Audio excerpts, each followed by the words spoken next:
We are in the morning of Tisha B'Av, the day that we are mourning about the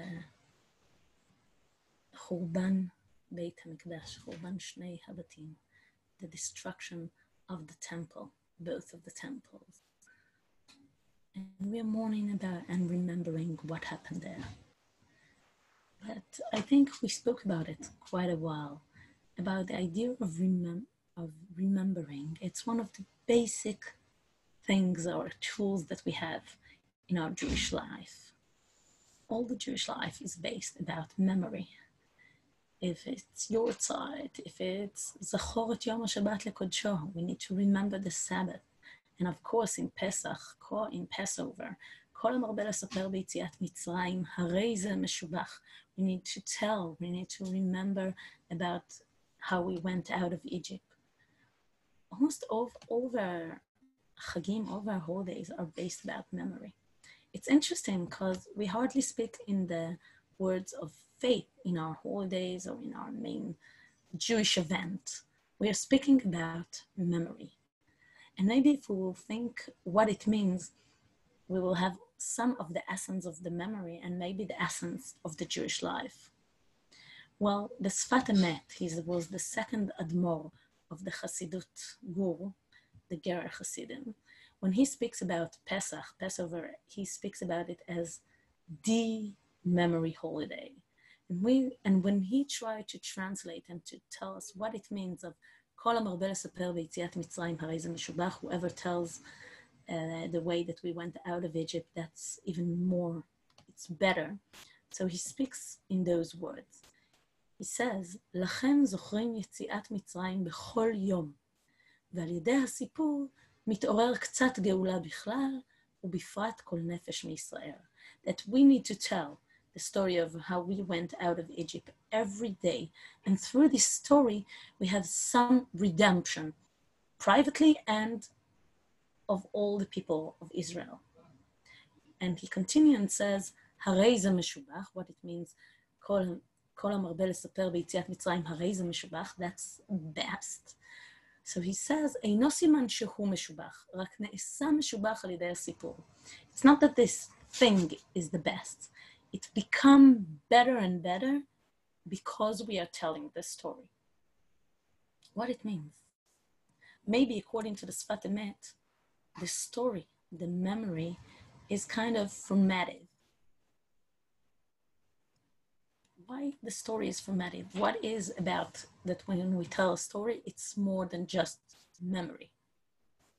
Maybe when the memory is living, like it's a live memory, maybe then we can implicate this memory about our life. And as the Sfat Emet speaks about it, הזכירה היא סוד הגאולה. The memory is the essence of redemption. In kind of the same idea, Rav Soloveitchik speaks about Tisha B'Av in his book, Al HaZikaron. I'm sorry, I didn't find the English translation about what is the name of this book.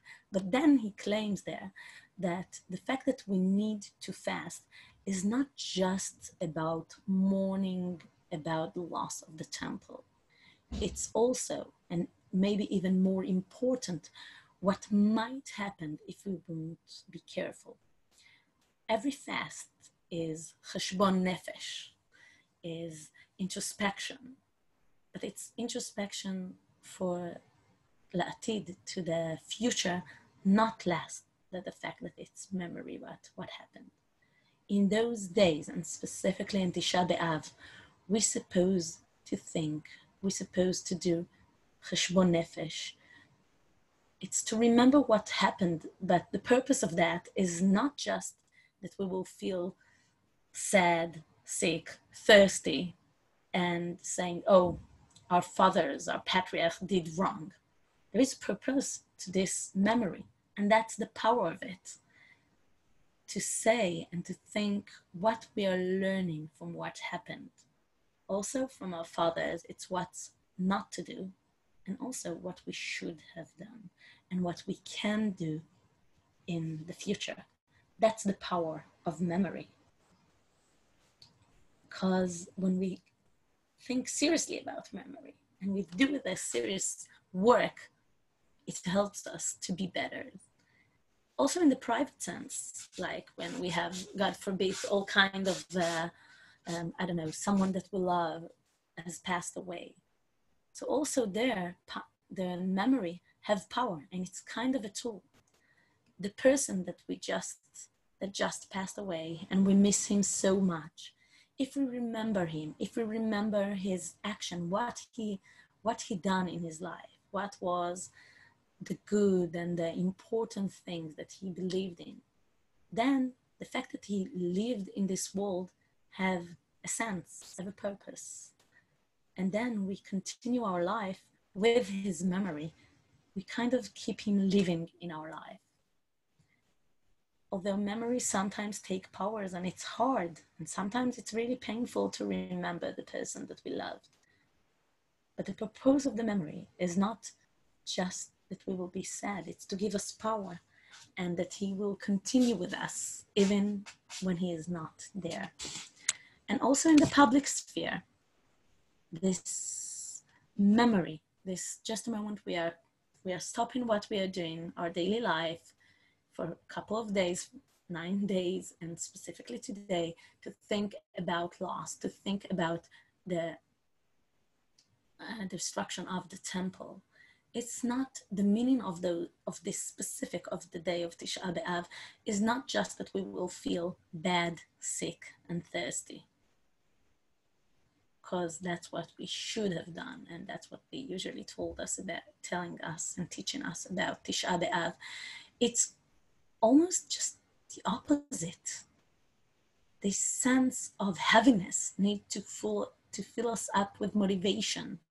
How in those days of loneliness, of corona loneliness, COVID loneliness, how we built and continue to build our community, a community of ahavat chinam, of love and ve'asiyah, and truly doing for the benefits of everyone else, about listening to each other, about sovlanut, about the way that we can listen respectfully and be really with our people in our community.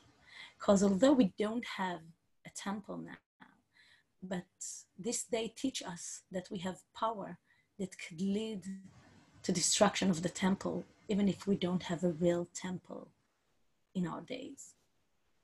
And hopefully, with the help of God, I wish us that we will be able, with the learning of those days, with the passing of those 9 days, to build mikdash me'at, some kind of a temple in our life and bring redemption. Or in words, without a temple, that we will work to build a better community, loving, caring to each other.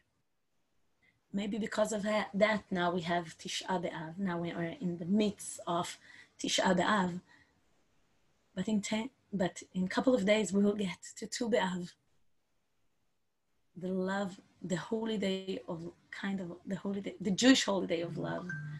Because we need to remember while we are suffering today, that's where we should be. Have a meaningful fast. And hopefully that we will nizkeh b'binyan habayit. Goodbye.